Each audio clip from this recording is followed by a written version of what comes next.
ذكر شفالي يتيم يتيم حسن حسين حسن حسين من اسمه دوالي وذكر شفالي من اسمه دوالي وذكر شفالي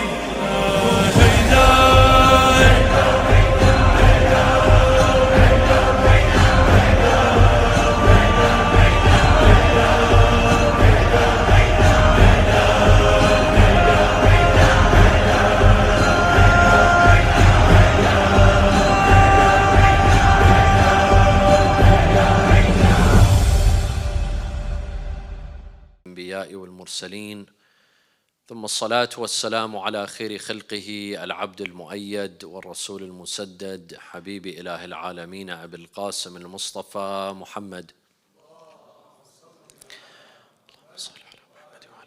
وعلى أهل بيته الطيبين الطاهرين وصحابته المنتجبين. قال الله تعالى في كتابه الكريم: ويسألونك ماذا ينفقون قل العفو كذلك يبين الله لكم الآيات لعلكم تتفكرون. They ask you, what should we spend in the way of Allah? Say, whatever you can spare. In this way, Allah clearly expounds His injunctions to you that you may reflect upon them. As we've been journeying in the verses that begin with يَسْأَلُونَكَ, they ask you. In the past couple of nights, we've taken several of these verses as we've examined them and tried to explain them and expound on them. In this verse, Allah Azza wa Jal says, they ask you, what should they spend for the sake of Allah or in the way of Allah? يسألونك ماذا ينفقون قل العفو. They would ask, what should we spend? The Quran encourages us to spend for the sake of Allah. There's so many verses, so many narrations that the Muslims were invited and encouraged to spend their wealth in the sake of Allah. So they would ask, how much should we invest? How much should we spend? What should we spend? Should we spend our money, our lands? What should we give in the sake of Allah? Because there's so many verses that encourage us to spend our money for the sake of Allah. And when we say the sake of Allah, it's anything that pleases Allah Azza wa Jal. It could be helping the poor. It could be helping the needy. It could be helping orphans, as we talked about last night. It could be building a mosque, building a hospital, building an orphanage. This is all considered spending in the way of Allah. One verse says, مَثَلُ الَّذِينَ يُنْفِقُونَ أَمْوَالَهُمْ فِي سَبِيلِ اللَّهِ. The example of those who spend their wealth in the way of Allah, كَمَثَلِ حَبَّةٍ أَنْبَتَتْ سَبْعَ سَنَابُلٍ, is that of a grain that sprouts into 7 ears. في كل سنبلة 100 حبة, each bearing 100 grains. You see, so a person who donates, he'll be rewarded 700 times the amount, the way that the verse explains. So because of the vast amount of verses and hadith that encourage mu'mineen to spend, they came and asked Rasulullah, what should we spend? Tell us. We will spend, but tell us how much. Not all of us have a lot of money to spend. Some of us don't earn a lot of money. We don't have a lot of money. So tell us how much we should spend and what to spend, and we will. يسألونك ماذا ينفقون قل العفو. Allah tells Rasulullah, tell them, spend al-af. What is al-af? Al-af has several meanings. even in the Arabic language, it has several meanings. And so there's several possibilities.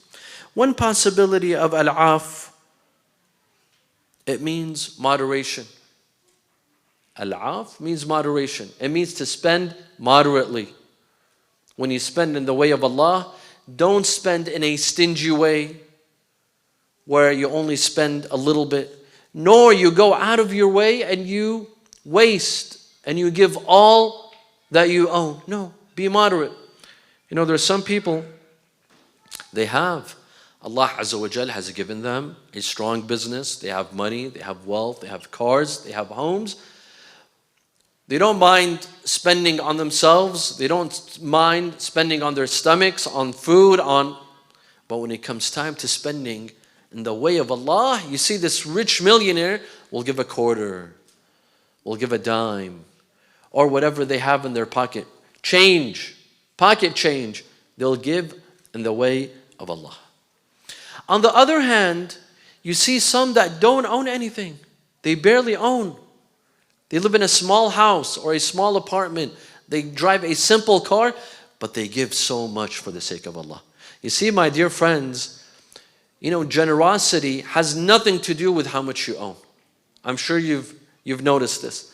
Some people might not own anything, but they're so generous when they give. When a guest comes over to their house, or they take a gift to someone, they give something huge, a large amount, although they don't own anything.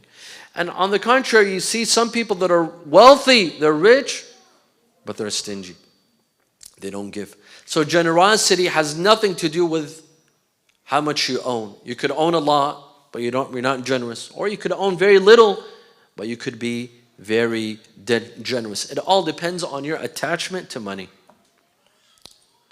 It doesn't matter how much. It's all about your attachment to money. So this verse says that if you spend in the sake of Allah, spend moderately. Not too little and not too much. And this theme of spending moderately, we see it in other verses in the Holy Quran. And we see it in ahadith as well. For example, Allah says in the Quran, الَّذِينَ إِذَا أَنفَقُوا لَمْ يُسْرِفُوا وَلَمْ يَقْتُرُوا وَكَانَ بَيْنَ ذَلِكَ قَوَامًا. Those whom when they spend, they're not stingy, they're not greedy, they don't spend very little, nor do they spend an entire amount where they begin to waste too much. No. وَكَانَ بَيْنَ ذَلِكَ قَوَامًا. There's a balance in spending. And another verse in Surah Al-Isra, وَلَا تَجْعَلْ يَدَكَ مَغْلُولَةً إِلَىٰ عُنُقِكَ. Don't have your hand towards your throat, holding your hand, meaning not spending.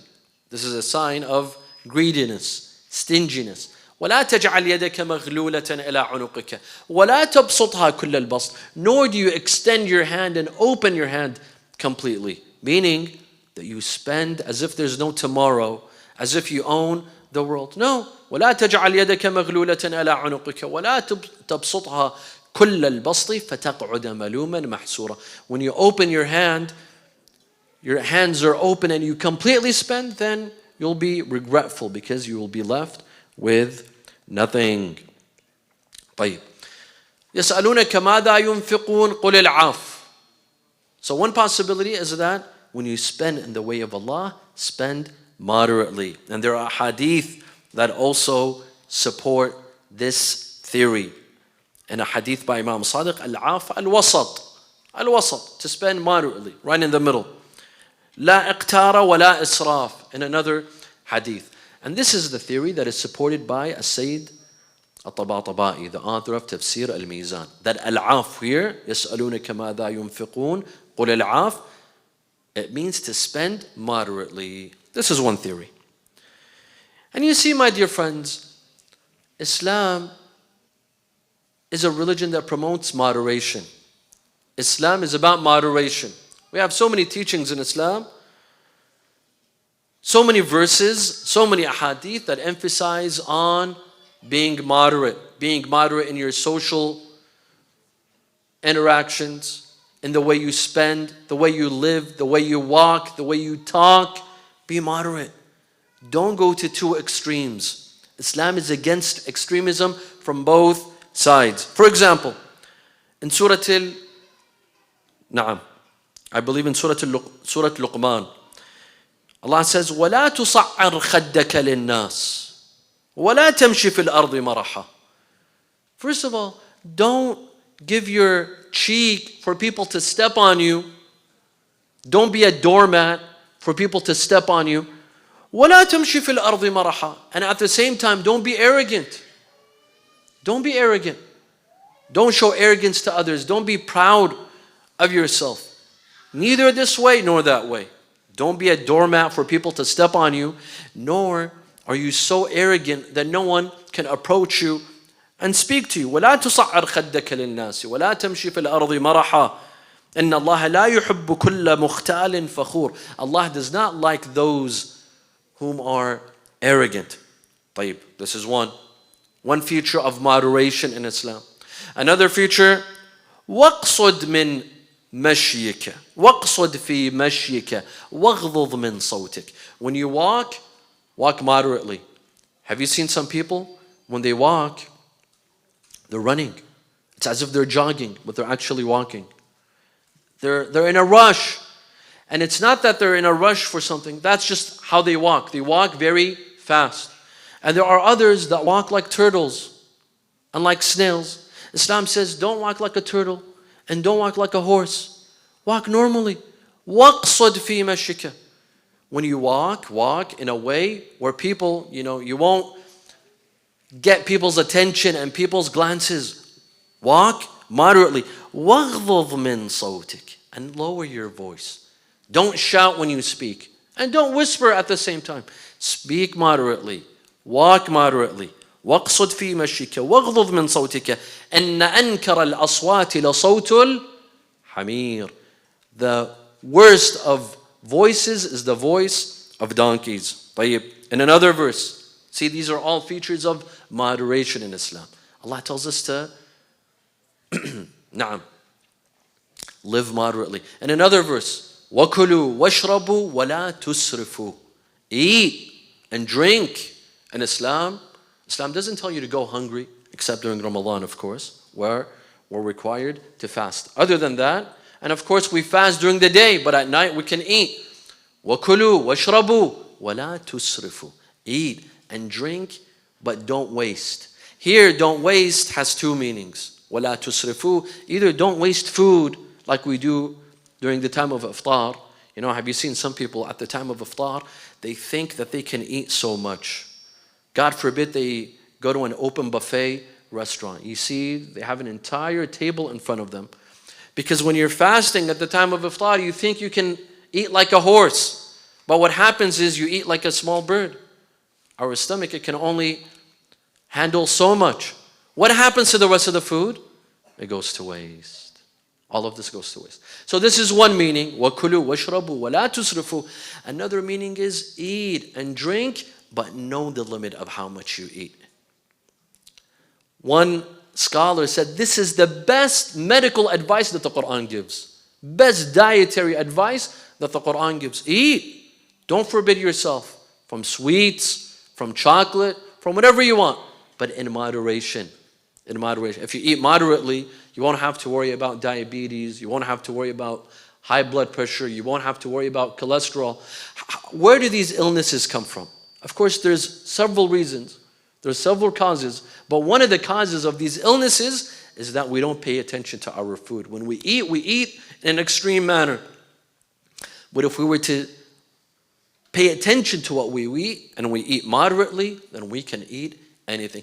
لَرُبَّ أَكْلَةٍ مَنَعَتْ أَكَلَاتٍ. In one hadith. Sometimes one food forbids us from eating so many other types of food. Because we were not careful. We didn't eat moderately. طيب. In another verse, again back to moderation. Allah says, وَلَا تَجْهَرْ بِصَلَاتِكَ وَلَا تُخَافِتْ بِهَا. Don't shout in your salah and raise your voice where your neighbors can hear you. وَلَا تُخَافِتْ بِهَا. And nor lower your voice to the point that you cannot even hear yourself. وَابْتَغِي بَيْنَ ذَلِكَ سَبِيلًا. Rather seek a middle ground. How beautiful is it that if we were to live our lives in moderation, in everything that we do, with our family members, with our relatives, with our children, in anything that we do it moderately. Sallu ala Muhammad wa ala Muhammad. Look at this hadith by Imam Ali alayhi salam. A very beautiful hadith that teaches us moderation in social skills. Look, he says, أحبب حبيبك هونا ما عسى أن يكون بغيظك يوما ما. When you love someone, love them moderately. A friend, a classmate, a neighbor. When you love, when you have friendship, let it be moderate. Love moderately, because one day the beloved becomes an enemy. How many times do we see two best friends, they get along so well, but after a couple of months, they have a fallout, and the two friends go in separate ways. And from best friends, they become worst enemies. How much does that happen? How often does that happen? Why? Because when we loved, we didn't love moderately. We loved excessively. We went to two extremes. And then he says, وَأَبْغِضْ بِغَيْظِكَ هَوْنًا مَا عَسَىٰ أَن يَكُونَ حَبِيبُكَ عَسَىٰ أَن يَكُونَ حَبِيبَكَ يَوْمًا مَا. And when you hate moderately. You know, there's some people when they hate with a passion. When they hate someone, all they can think of is how to ruin that person's life. No, be careful. When you love moderately, and when you hate moderately, because how many times does an enemy turn into a best friend? The same way that a friend becomes an enemy can also turn into a best friend. So be moderate in your social relationships. طيب. This is one meaning, to spend moderately. Another meaning, يسألونك ماذا ينفقون قل العفو. They ask you what should they spend in the sake of Allah, say al-af. Another meaning is that what is left after spending on your family. And that makes sense, right? If you have family members, you have a son that is getting married, you have a daughter that is in college and has got a loan, you don't go and give charity when your family members are in need.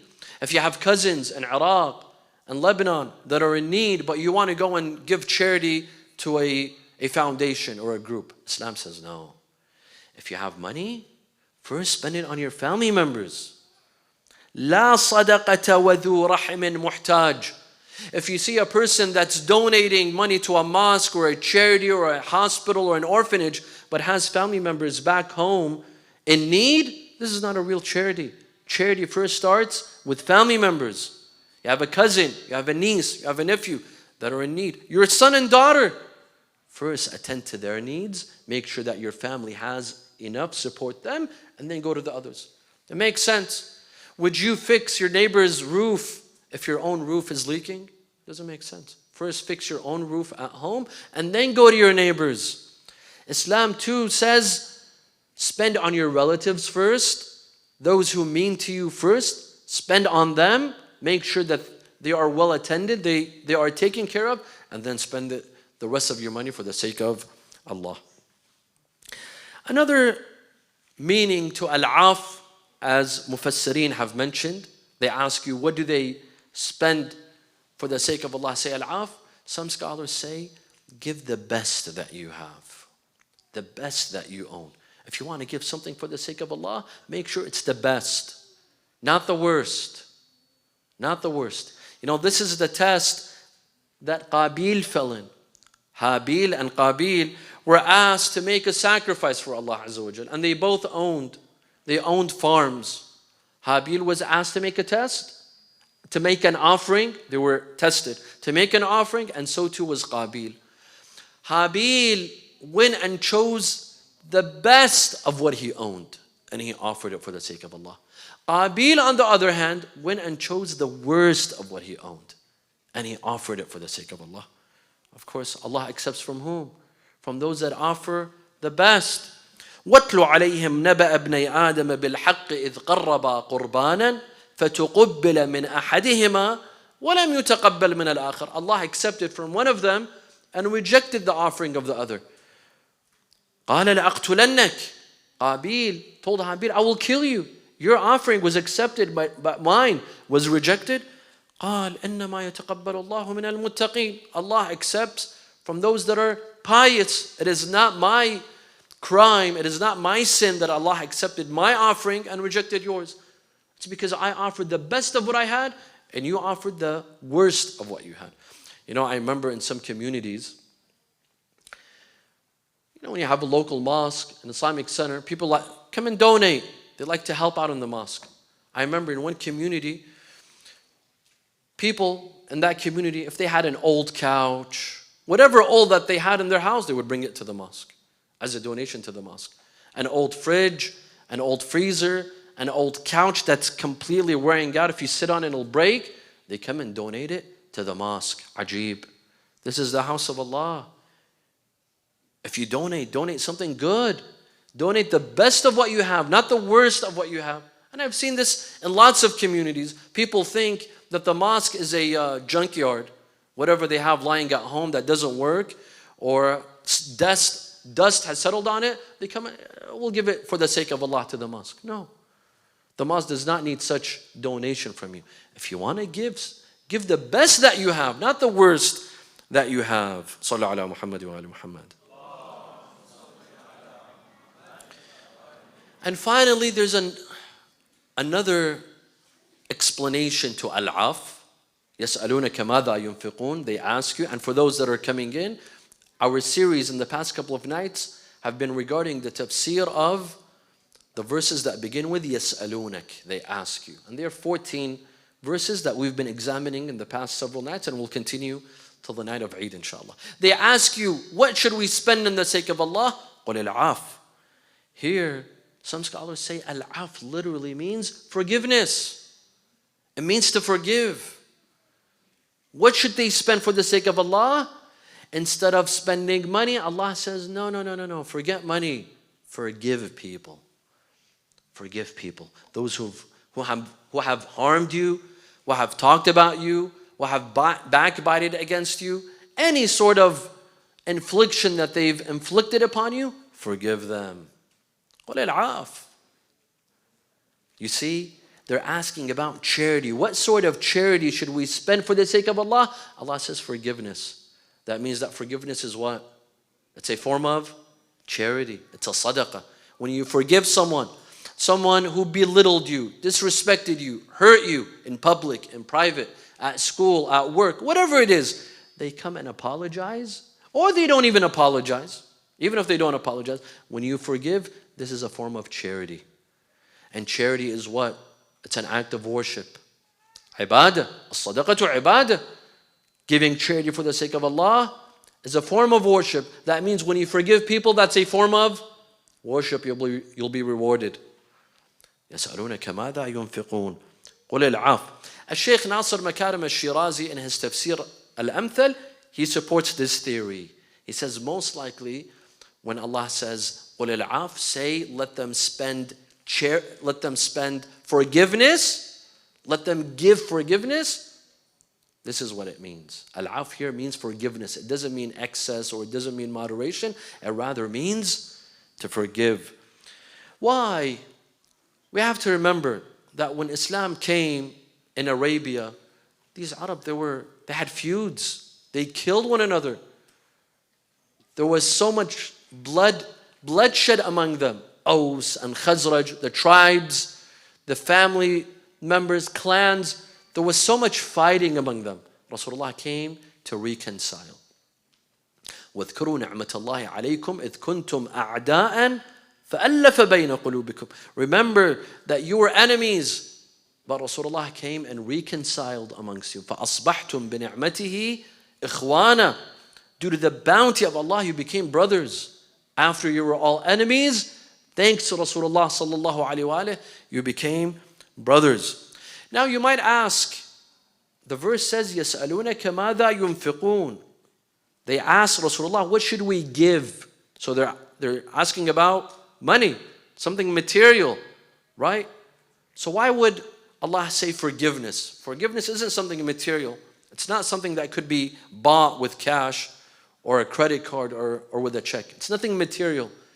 So how could it be that you ask, what should I spend? But Allah says forgiveness. The answer, my dear friends, is that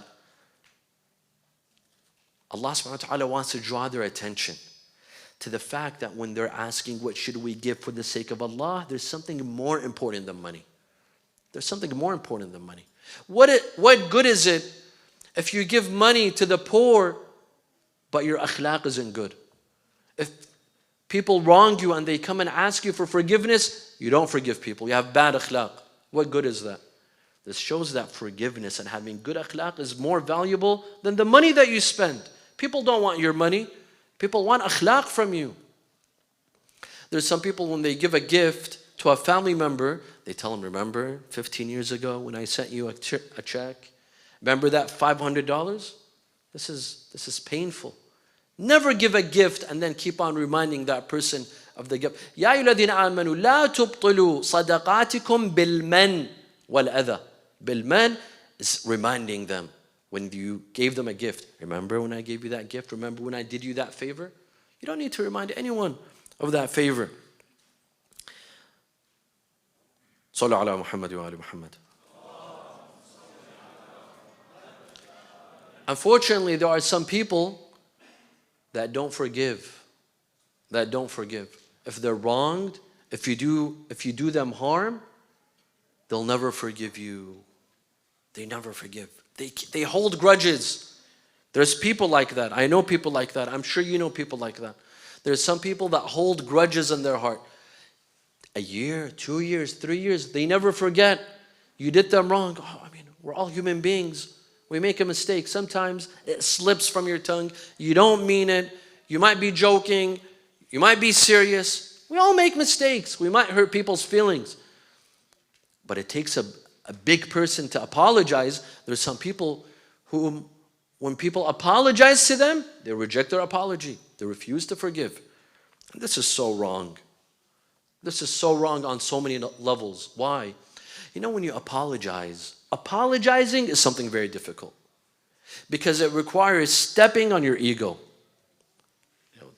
An apology is something very, very difficult to do. I'm sure you've been in that sort of position. I've been in that sort of position. When you do something wrong and when you make a decision to apologize, it's such a difficult position to step on your ego and to come to the person that you've wronged and you admit that you were wrong and you apologize. This is difficult. It's very, very difficult. Now imagine after going through all of that and you step on your ego and you come and apologize, that person says, no, your apology is not accepted. It makes the apology much more difficult. Apologies in themselves are difficult. Those who do not accept an apology, they make them much worse. Much worse. Here, Islam says, قُلِ الْعَافِ يَسْأَلُونَكَ مَاذَا يُنْفِقُونَ. They ask you, what should we donate? Instead of donating money, forgive people. Those who have wronged you, forgive them. Don't hold grudges in your heart. Keep your heart clean. Keep your heart white. Don't hold hatred or animosity against anyone. Forgive. This is the akhlaq of the Quran. This is the akhlaq of Ahlul Bayt. If you don't want to accept people's apologies, you'll be left without friends. Because human beings perform mistakes. One day you're going to hurt someone's feelings and someone's going to hurt you. If you don't accept people's apologies, you'll be left by yourself, without friends, without comrades, without colleagues, no one. You live a lonely life. And who wants to live a lonely life? Let's accept people's apologies. Allah Azza wa Jal says, وَسَارِعُوا إِلَى مَغْفِرَةٍ مِّن رَبِّكُمْ. Rush unto the forgiveness of your Lord. وَجَنَّةً عَرْضُهَا السَّمَاوَاتُ وَالْأَرْضُ أُعِدَّتْ لِلْمُتَّقِينَ. And a heaven that is prepared for the pious. Who are the pious? الَّذِينَ يُنْفِقُونَ فِي السَّرَّاءِ وَالضَّرَّاءِ. Those who spend their money for the sake of Allah in public and in private. وَالْكَاظِمِينَ الْغَيْظِ. Those who control their anger. وَالْعَافِينَ عَنِ النَّاسِ. Those who forgive others. They don't hold grudges. Whatever people do to them, they say, "Khalas, you're forgiven. You're forgiven. I forgive you. I don't hold a grudge against you. There was a scholar, a well-known scholar, I will not mention his name. The scholar had books. Some of his books were published and some of them were manuscripts, meaning they were ready to be published but they were not published. A thief comes to his house. I don't know if that thief broke in. This is a true story. I don't know if he broke in or he came as a guest. He saw that this alim has a manuscript, a book ready to be published, but is not published yet. He took the book. He took the manuscript. He hid it under his clothing or his bag or whatever, and he took the manuscript. And guess what he did with that book? He went and he published it in his own name. He went and he published it in his own name. Years later, of course, this alim, he saw that his book is missing, and then he found it in the bookstores. This book with the same exact title. He didn't even change anything except he changed the name. He changed the name. This book is published in someone else's name. Years later, that person came to apologize to this alim, and he brought him the book. He told him that, I'd like to seek your forgiveness. I took your book from you, and I went and I published it in my own name. This alim, when he saw the book, he smiled. He said, did you know that this was 2 volumes? And you only published the first volume. I'm going to go and I'll bring you the second volume. Go and publish it in your name. Volume number 2. It was still a manuscript. He went and he gave him the book. He said, now that you've published the first volume, go and publish the second volume in your name. This requires iman. This requires piety. To be so selfless. To be so selfless that you don't care who publishes the book. As long as the book is being published and people benefit from that book, someone wants to go publish it in their name, let it be. Khalas. Allah knows. If people don't know that I'm the author of this book, but Allah knows. Allah knows everything. Forgiveness. وَلْيَعْفُوا وَلْيَصْفَحُوا أَلَا تُحَبُّونَ أَن يَغْفِرَ اللَّهُ لَكُمْ. You know, there are some people, they're hypocrites. They ask Allah on Laylatul Qadr, in the month of Ramadan, oh Allah, forgive me, forgive me, forgive me for my sins, forgive me for what I've done. But when people come and apologize to him or her and want them to forgive, they don't forgive. Isn't this a double standard? You expect Allah to forgive you, but you don't forgive anyone. You have arrogance and you hold a grudge in your heart against people and you're not willing to forgive others, but you expect Allah to forgive you. This is a double standard.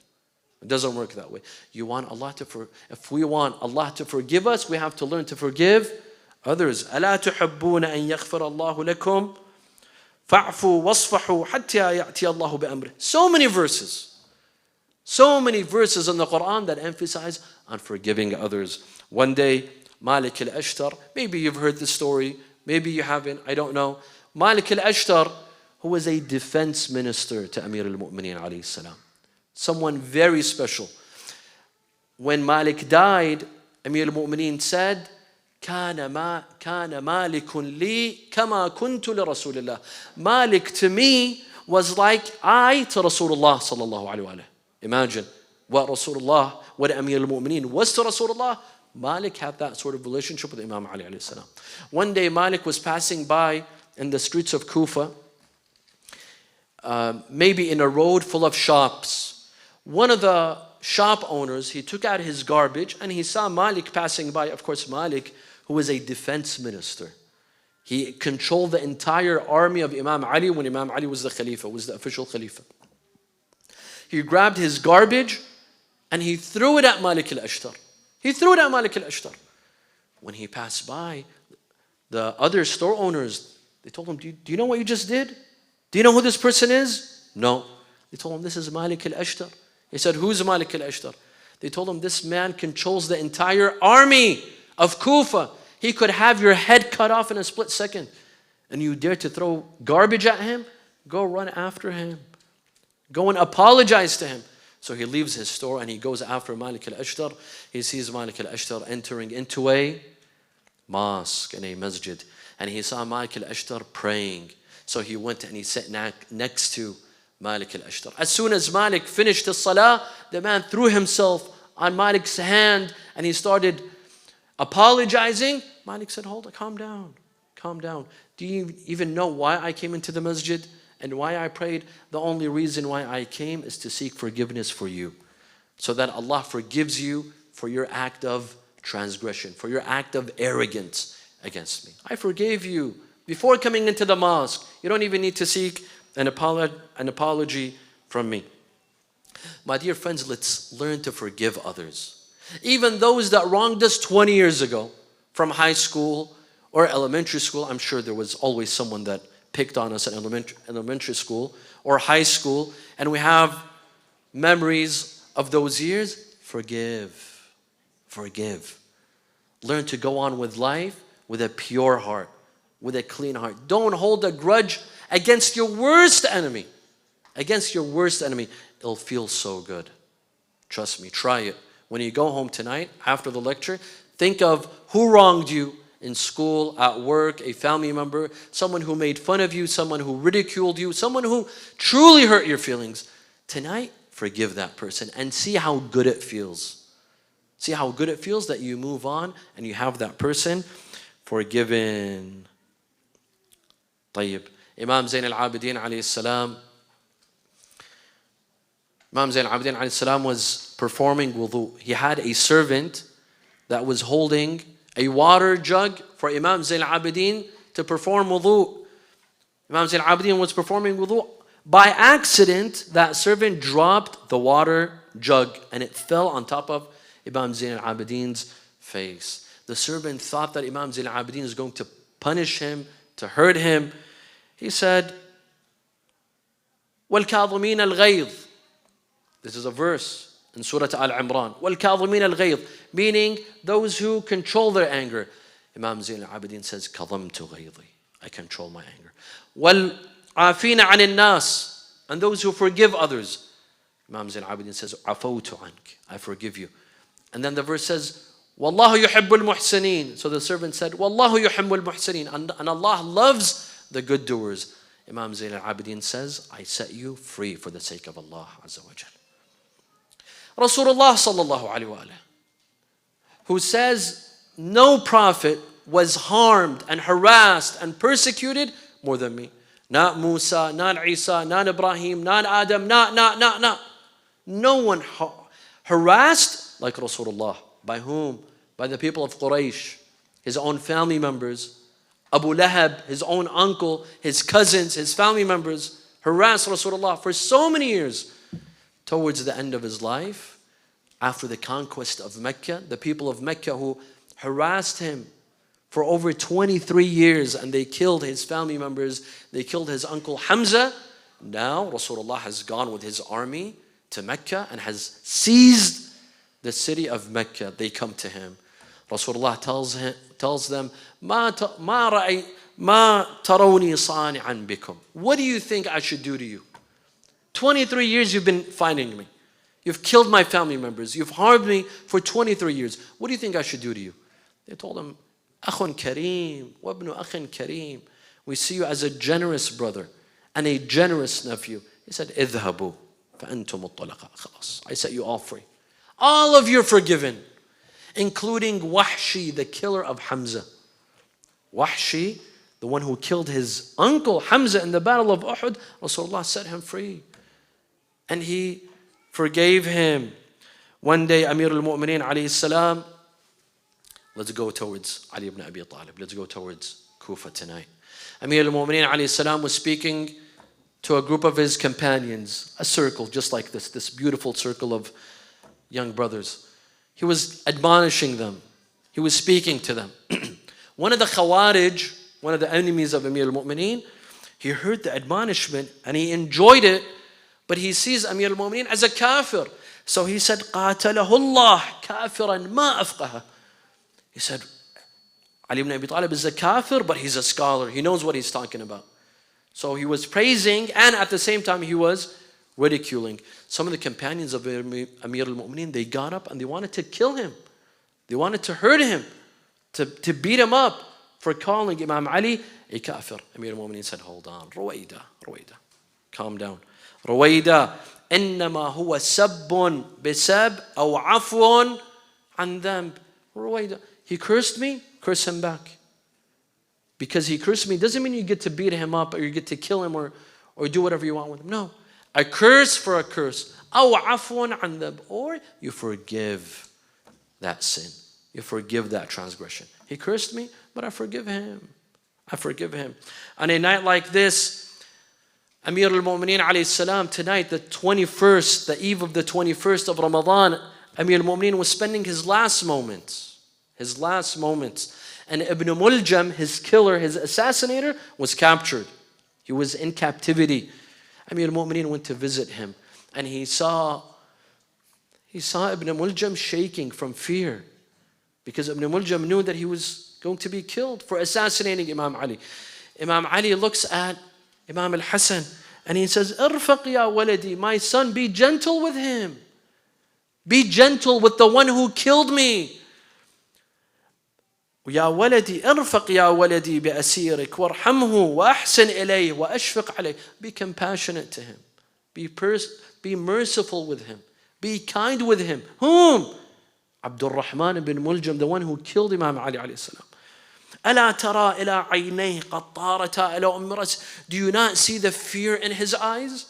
Be compassionate with him. Subhanallah, where do you see this?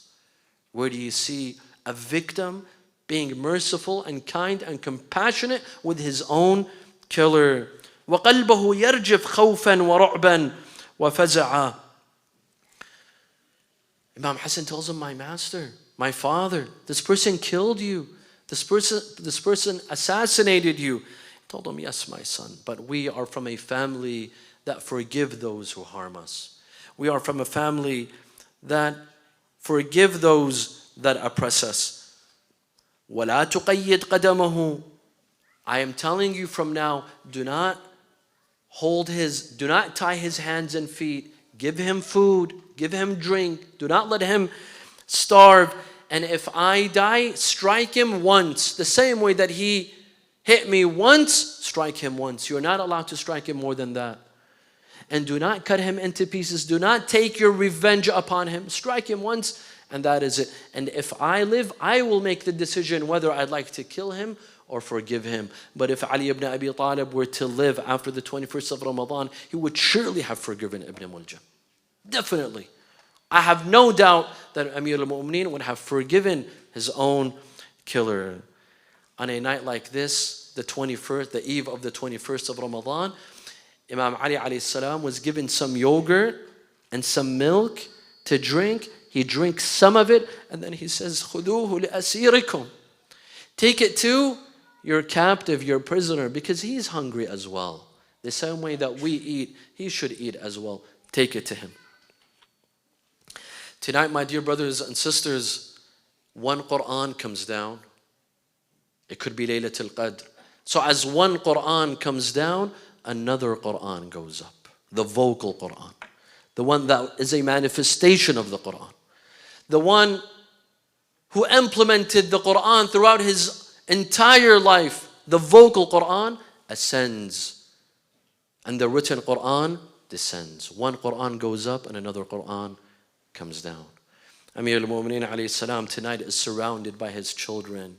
By Al-Hasan, Wal-Hussein, and Zainab, and Kulthum, and Abbas.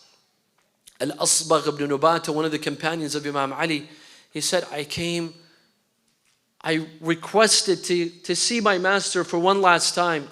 Amir al-Mu'mineen, Imam al-Hasan allows me to come.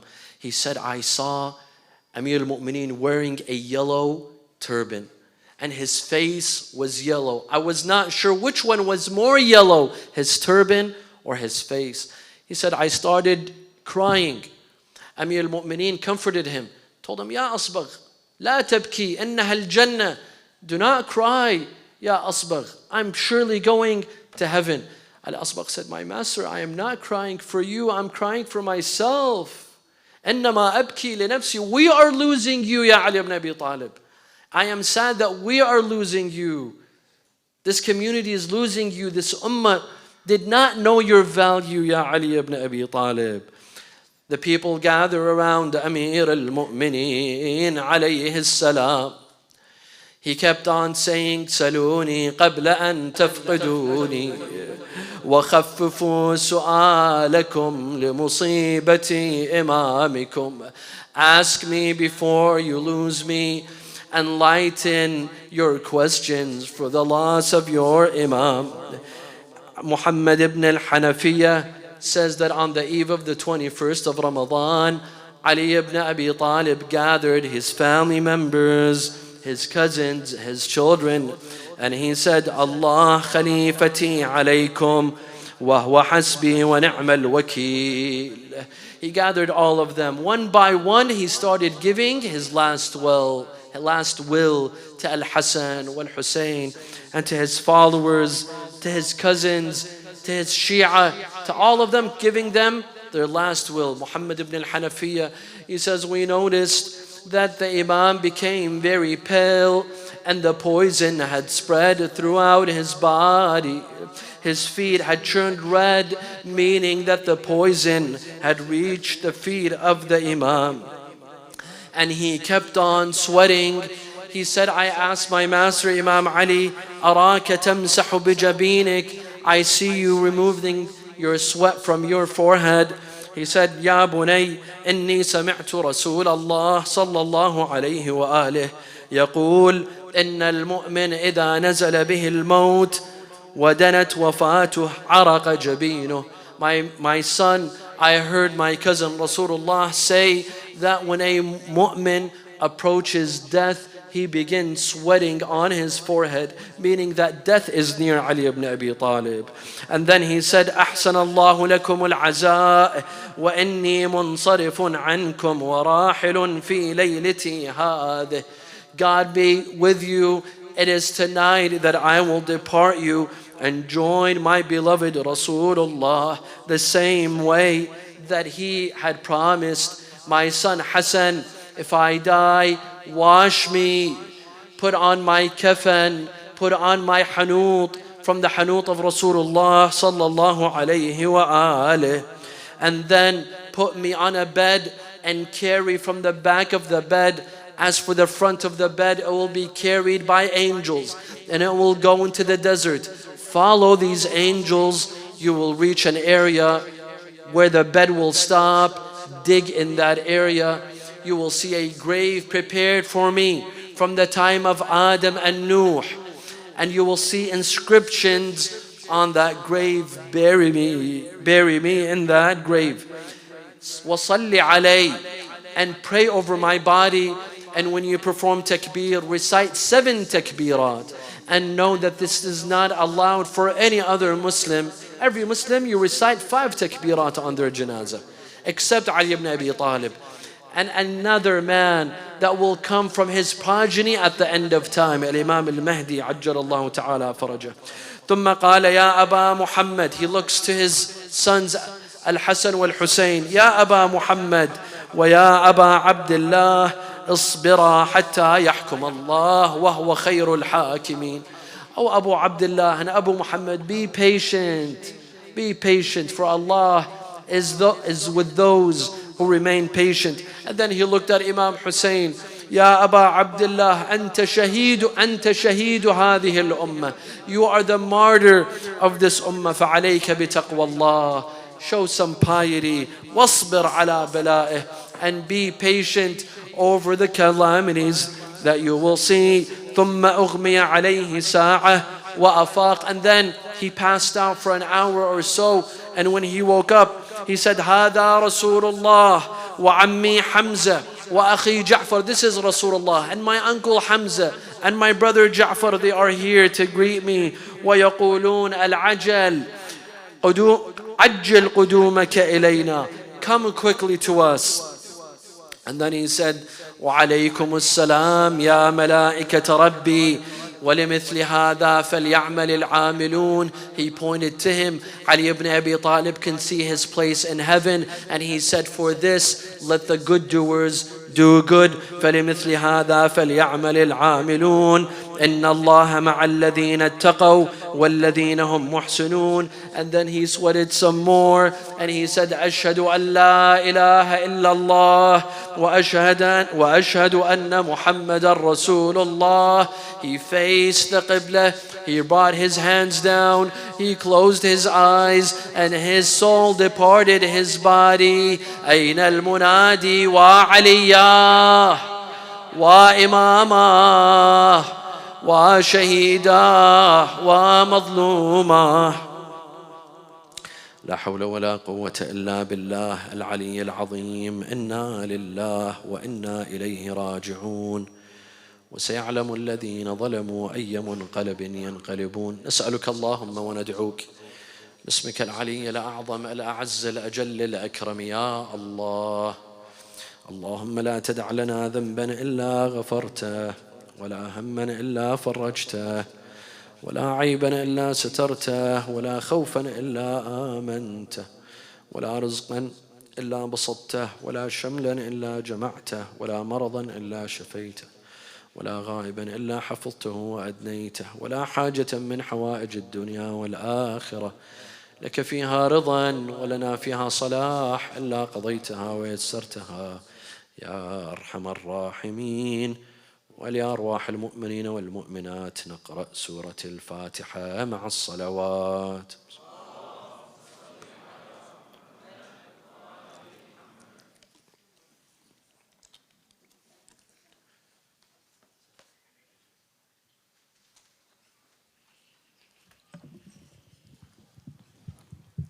اللهم صل على محمد وآل محمد.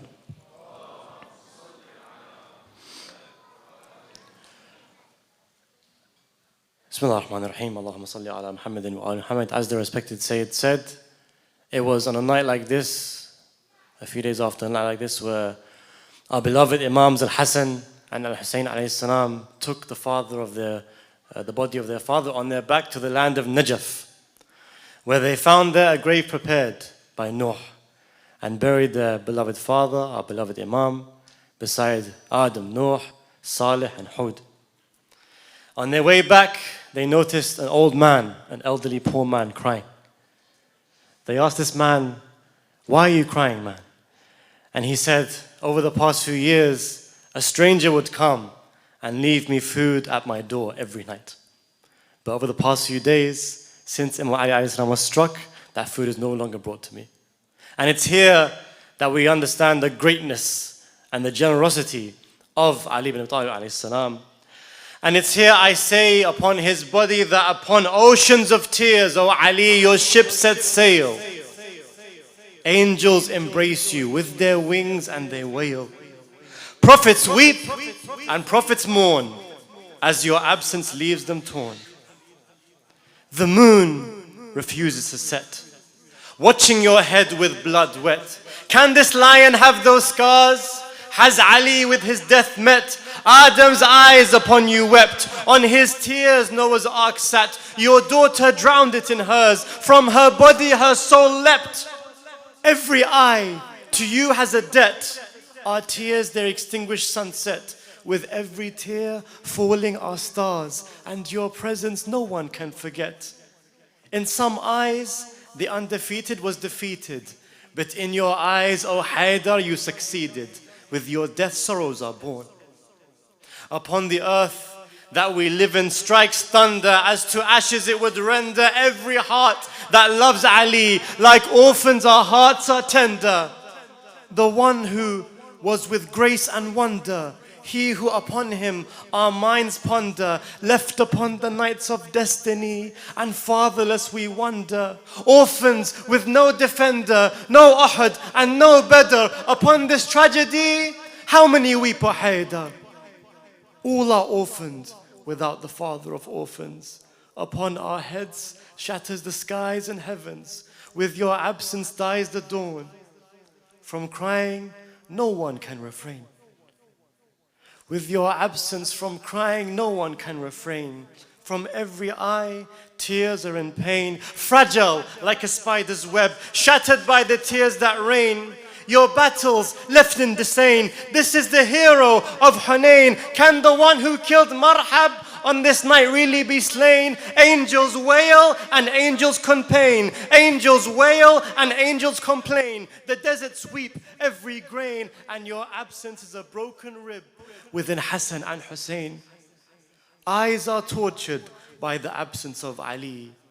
Is the one who conquered Khaybar killed really? To live in grief our hearts have sworn. Wails are the only sound, as lowered into the ground, and into dust is dust's father, and by dust Haydar is drowned. A grave prepared your sons they found. To this grave our hearts are bound. Receives you Adam and Noah, by your grave their graves are crowned. Your grave the angels surround, and the sark and the stars circle around, crying out, farewell, O Karrar. Their cheeks with their wings they pound. Your absence leaves shrouds of darkness in our world.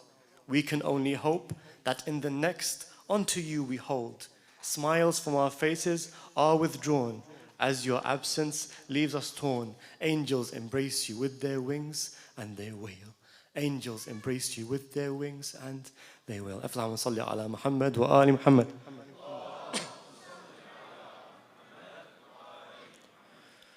We know that tonight is the second night of Qadr, late night of the 21st, and also the night when Imam Ali alayhi salam departed. I want you to take your minds slightly into the future, at the same time, 1,000 years in the past, the day of Eid al-Fitr.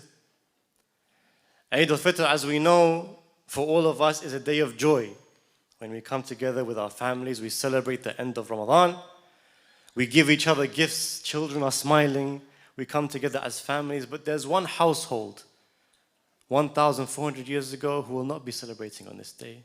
And it's ironic because their father was the one who was known as the father of orphans. As the Sayyid said a few days ago, one of his last words to his children was, Allah Allah bil aitam. Make sure you look after the orphans. The question rises, who is looking after the orphans of Ali ibn Abi Talib? These children who have already lost their mother, Fatima Zahra, and now their father, Ali ibn Abi Talib, are left to suffer. While orphans knock on the door, asking where the father of them is, the one who will look after them. And it's here in this last poem, I want to speak to you with the voice of Sayyidah Zainab alayhi salam. So close your eyes if you need to and come with me to the land of Kufa on Eid al-Fitr. As Sayyidah Zainab says, you celebrate ending the month of fast.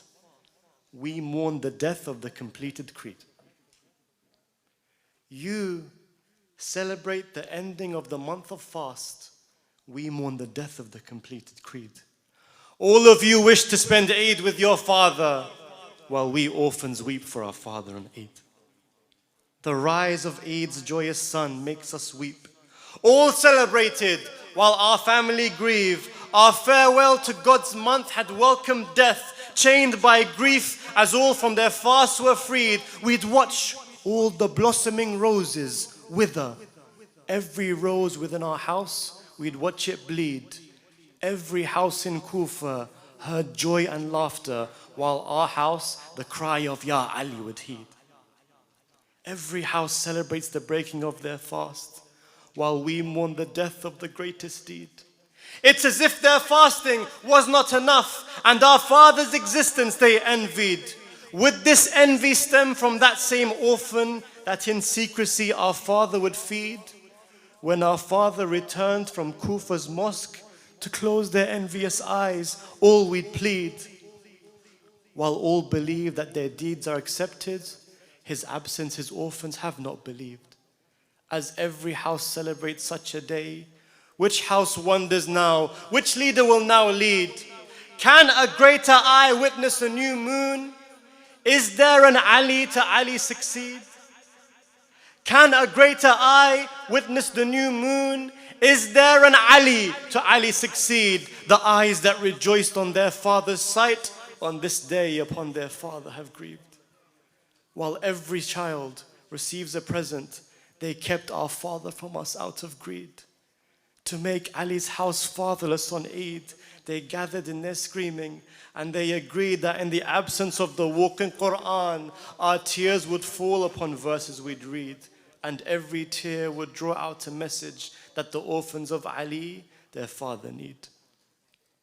As families for this day would prepare, his coffin my brothers accompanied. As families for this day would prepare, his coffin my brothers accompanied. They wept, hearing his voice echo within, by the Lord of the Kaaba I succeed. The last remnants of any joy upon their shoulders, shrouded they carried. O Ali, whatever joy we had left, deep within your grave, with our souls we buried. O Ali, whatever joy we had left, deep within your grave, our souls we buried. Allahumma salli ala Muhammad wa ali Muhammad.